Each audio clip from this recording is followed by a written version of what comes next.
Attention consulting job seekers. Are you in the market for a consulting role? Well, look no further than Altman Solon. Altman Solon is the world's premier TMT-focused strategy consultancy, and they're hiring for open roles across 3 levels: analyst, consultant, and senior consultant. From now through February 25th, you have the chance to apply through Management Consulted. What does this mean? It means that your resume is guaranteed to be reviewed and passed on to the firm. You can learn more and apply through the link in the show notes. Again, applications close on February 25th.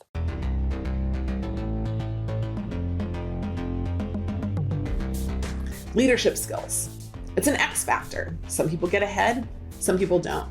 Are you born with them or can you train in them? Well, we believe that there's a little bit of both, and it's important for people, including people that are mid-level and senior inside organizations, to continue to develop as leaders. In today's episode, we're going to walk through the 8 key leadership skills, 4 what skills, and 4 how skills that will help you to up-level your leadership inside any organization, whether you're in a formal leadership position or not. Let's dive in. Leadership skills. What the heck are they? Why are they important? And how do you develop them if you don't already have them today? I'm Jenny Rae LaRue. I'm a former Bain consultant, and I'm the managing director of Management Consulted. And I'm here today to talk about 8 key leadership skills that we help organizations train in. These are some of the major skills that if you have a deficit in them, you'll find that you're not promoted, you're not advanced, you don't have people that work under you, and you're not given full responsibility to take projects and run with them. We want to fix that. And so I'm going to share with you today what these leadership skills are, how to pursue them through leadership training, and how to be a leader regardless of whether your position says that you're a leader or not. The first 4 leadership skills that we're going to talk about are what skills. They're about what you do as a leader. And the second 4 skills that we talk about are how skills. They're about how you do something as a leader. The what skills are usually foundational skills. You build them early in your career and you're able to execute on them over and over and over again. The how skills are maturity skills. They're skills that you build over time and you continue to progress in them the more experience you have. Let's dive into the list of the what skills. What skill number 1 is communication skills. Communication skills are vitally important. You need them, you have to train in them, and you need to continue to advance in them. What do communication skills involve? Really 3 key things. Number 1, how to build consensus. Number 2, how to deliver with clarity. And number 3, how to sell yourself inside an organization. And the good news is, if there are gaps in any one of those communication skills for you or members of your team, we've got trainings for all 3 of them. The second key what skill is emotional intelligence, otherwise known as the emotional quotient, or EQ. This is the ability to listen to and intuitively understand what other people inside an organization want and need. It also helps people differentiate between A, B, and C, 3 people on their team, or A, B, and C, 3 stakeholders inside an organization, or A, B, and C, 3 people that are senior to them, all of whom they need to satisfy. Having the understanding, using your emotional quotient of how to tailor your message, your style, or even your approach to different people is part of how you build success as a leader. We'll be right back after this quick message. Whether you're wanting to look your best for an upcoming interview or trying to find a gift that they'll actually enjoy for years, check out Handcrafted by Delsey's minimalist gold jewelry. Each piece is made by hand in Austin, Texas, using high-quality materials that are great for sensitive skin. Every pair of earrings is designed to be classic and versatile, elegantly complementing both professional and casual looks. There's lots of tough decisions to make in life, but jewelry doesn't have to be one of them. Shop at handcraftedbydelsey.com. That's DELCIE, or follow the link in the show notes below. The number 3 leadership skill is problem solving. It's great if you can communicate. It's fantastic if you understand what people need, but you also need to effectively solve problems inside an organization. This is why at Bain, McKinsey, and BCG, one of your first roles is data analytics. because you shouldn't have the ability just to communicate about other people's ideas. You need to know the nuts and bolts about how you get the ideas on your own. And what does that often involve? Millions of lines of data manipulated to figure out what the key insights and trends are across an organization. You need problem-solving skills, and Excel and PowerPoint are two of the most crazily powerful tools that are out there, but you can also use Stata, you can use R, you can use all kinds of different amazing tools to develop those problem-solving insights. You can also use frameworks to break down problems, not just data analytics, because data doesn't itself solve a problem. The structure that you think about the problem, the lens that you think through, is also critically important. The fourth leadership skill is decisiveness. This is something that people that are great at problem solving often battle with in tandem. You can figure out what the problem is. You can figure out often more than one solution to the problem. Choosing one, putting all your weight behind it, and going for it is critical and important. In fact, Amazon and their leadership principles calls this decide and commit. What do they mean by that? They mean that there might be 3 great answers to a problem. Pick one that you think is the best, commit to it, and put your full weight behind delivery on it. Why does this matter? All of these leadership skills that focus on the what of what you do are focused on getting things done, how to communicate effectively, how to have emotional quotient so that you inside an organization can tailor a message, how to problem solve, and how to decide. Those effectively both help you figure out what needs to be done and also make it happen inside an organization. Before we move on to the next set of 4 skills, make sure you subscribe so that you can get more great content like this. In addition, if you want training on those what skills, we have a training called Pyramid Principle for Analysts and Pyramid Principle for Managers. It helps you break down how to communicate more effectively, how to intuitively identify and understand what people need, and how to make sure you're delivering with clarity what problems you want to solve and what decisions you think should be made. It's an incredibly effective tool that has transformed organizations globally. There are 4 more leadership skills that I want to talk about now. These are the how skills. How skills you can start using as early in your career as you'd like, but they really become developed over time with some gravitas, some development of experience, and that constant practicing of nuance inside an organization. These are ultimately the reason why people get promoted.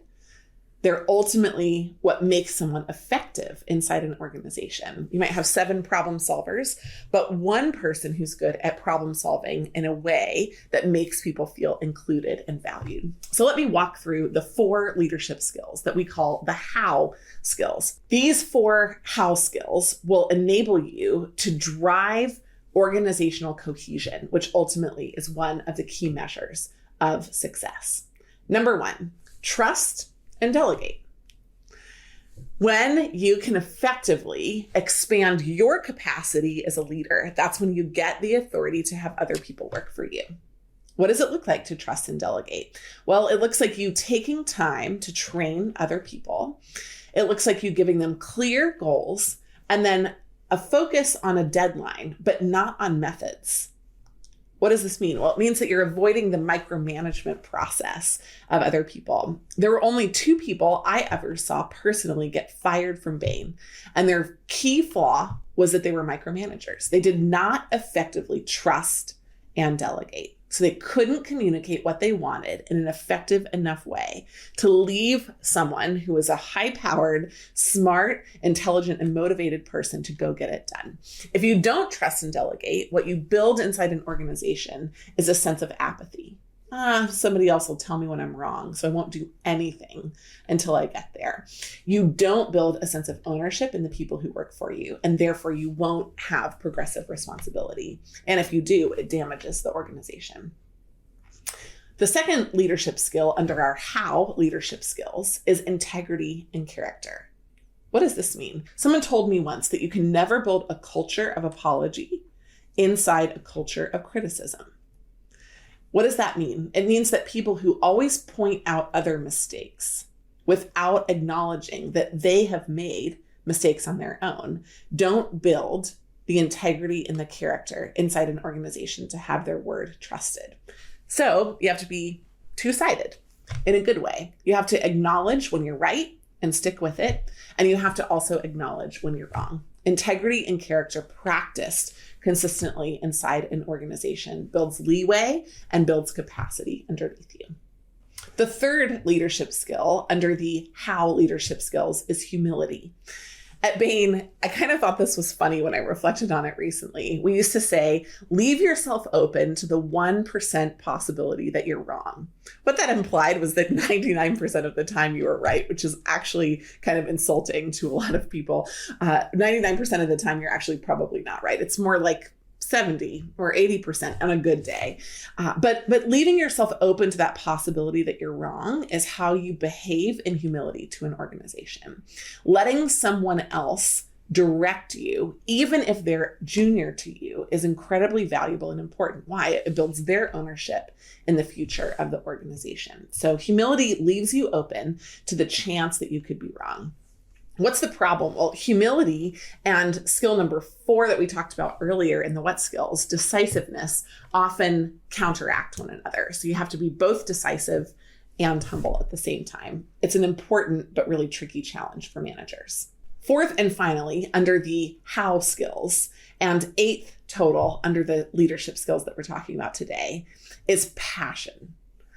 And passion is something that you can demonstrate, but it's difficult to impart without using all of the other skills. If you're not a clear communicator, if you don't understand people, if you don't trust and delegate, then you're going to break down an infusion of passion inside an organization. But what we see is that people who are passionate about results, passionate about people, passionate about product, it's an X factor that multiplies their impact both in and outside organizations. And so that's one thing that you will be responsible for cultivating on your own. What can kill passion, though, inside an organization is misunderstanding, a short leash, so not having the freedom to cultivate and express and share your own ideas, and a constant sidelining of ideas that could rock the boat but could make a big difference inside an organization. How do you effectively train in these skills? Are they just something you're born with? Are you just naturally good at the how? No. In fact, we have a training that we call the GMC framework, the Ghost Mouse Cricket framework. The Ghost Mouse Cricket framework helps identify what types of people are residing inside an organization and how to deal with people who want to be communicated with in very different ways. Because if there's misunderstanding on a team, it's really difficult to trust and delegate. It's really difficult to give leeway for ideas. It's really difficult to remain humble to the idea that you might not be wrong because somebody else just does things in a different way. So if you're interested in transforming your organization, we would love to share more information with you about our pyramid principle training and our GMC framework. Thanks so much for joining. If you'd like access again to great content like this, please make sure that you subscribe. If you have a gap in your leadership skills, which honestly, as I was teaching it, I was thinking about personal gaps that I have. We all have gaps in our leadership skills. Identify which ones they are and map to the trainings. At Management Consulted, we offer both open seat trainings where we train on the GMC framework, we train on the pyramid principle once or twice a year. You can just buy a seat in those trainings, or you can bring us into your organization and transform the entire culture. We'd love to talk to you more about that. You can write us team@managementconsulted.com for more information. Thanks again for joining. Make sure you subscribe.